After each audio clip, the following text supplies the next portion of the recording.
د خوست ځنګلونو کې لګېدلی اور کنټرول شوی. په سلامونو مو هرکلی کوم، زموږ یوټیوب چینل ته پخیر راغلی. که غواړئ په بشپړه توګه معلومات ترلاسه کړئ نو ویډیو راسره تر پای وګورئ. د خوست د بېلابېلو سیمو او قومونو ځوانانو د دغه اور وژلو ته اشر کړی و. دا اور د یکشنبې له سهاره لګېدلی او تېره شپه یې هم دوام درلود. د موساخېل ولسوالۍ د وای کلي یو اوسېدونکي قدیر حیران تېره شپه نږدې 10 بجې بي بي سي ته ویلي و چې اور د نښتر او ځنغوزۍ ځنګله کې لګېدلی او ډېر شدید دی.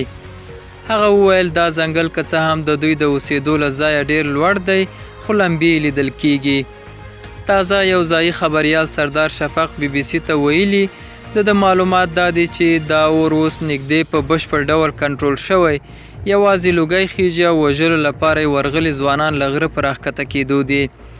د خوست ولایت د اطلاعاتو او کلتور مشر شبیر احمد عثماني پرون یکشنبې بي بي سي ته ویلي وو دې سیمې ته د اور وژنې وسایل لیږدول ګران دي او پریکړه شوې چې د اور شاوخوا سیمو کې ونې پرې کړي تر څو د اور پراخېدو مخه ونیول شي.